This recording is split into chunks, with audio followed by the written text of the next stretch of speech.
I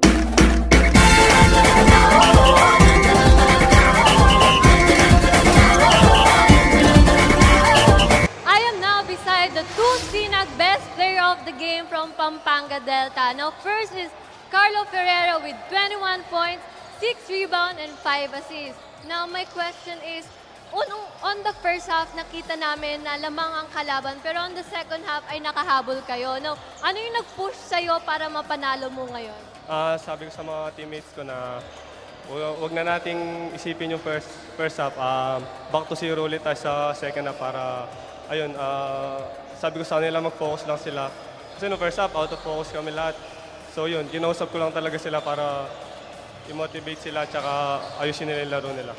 May gusto ka bang batiin sa mga nanonood?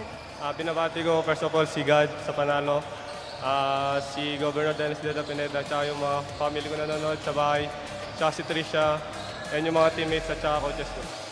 Now on the other hand is June Roque with 18 points, 12 rebounds, 3 assists, 2 steals, and 2 blocks. Now my question is, how does it feel on being a back-to-back Sinag best player?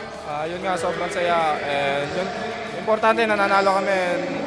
Ang dami pa namin kulang sa team and gagawin namin yung mga kaya namin.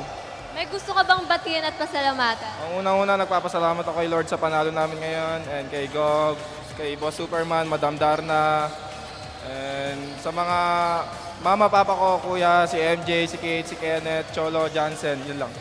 Once again, our Sinag best player of the game. Now back to you, Coach Paul and Coach Alvin. Thank you very much.